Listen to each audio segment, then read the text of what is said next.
Hey y'all, this is Victor Haskins with the third lesson in the How to Improvise series. In this lesson, we're going to learn how to rhythmically improvise over the second half of Three Blind Mice. But let me recap the first two lessons so I can help you understand why we're going to do it like this. The first lesson, we took the first two bars of Three Blind Mice and learned how to improvise rhythmically over that. In the second lesson, we did the same thing with bars 3 and 4, but we also learned how to integrate bars 3 and 4 into bars 1 and 2, so we're able to comfortably rhythmically improvise over the first half of Three Blind Mice. In this lesson, we're going to do the entire second 4 bars of the tune as one unit. So why am I doing it like that as opposed to breaking it up into two separate 2-bar segments? The idea is that music is a language, and so because it's a language, we should probably analyze this grammatically. So if we look at the first half of the tune, we have the same rhythmic material repeated 4 times. The only difference between bars 1 and 2 and 3 and 4 is the melodic and, coincidentally, lyrical content. 3 blind mice, 3 blind mice, that's one simple sentence. See how they run, that's another simple sentence. Then we have the second half of the tune and we see a large variety of different rhythms, notes, as well as a higher density as notes per bar and rhythms per bar for that matter. It's not just the same rhythms and notes over and over. It's different rhythms and different notes and a lot of different ones in such a small amount of space, the same amount of space as the first half of the tune. So when we approach the second half of the tune, it's less of a 2 simple sentence deal and it's 1 compound sentence. So we have in bars 5 and 6, one part of the sentence, a comma, and then we have the second part of the sentence, the conclusion to that compound sentence.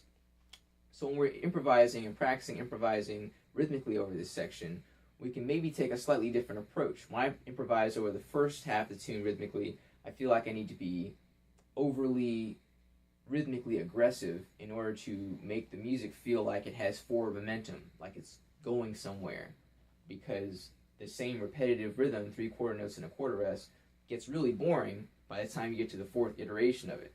So being rhythmically aggressive is kind of how I feel I need to be in order to make the music happen there.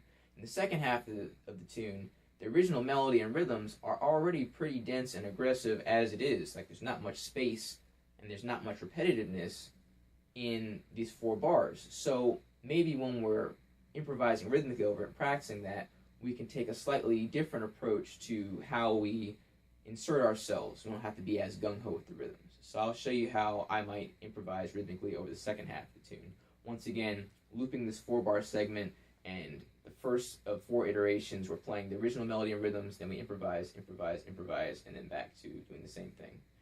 Here's that sound like.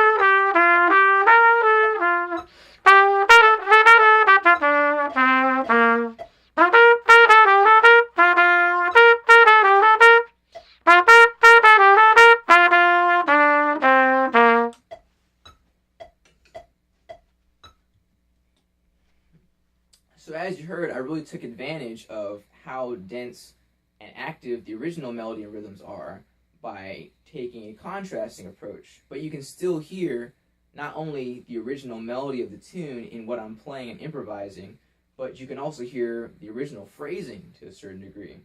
And so that's what we're really going for, is keeping the idea of the tune while we are being creative within the context of using the pitches that are available to us.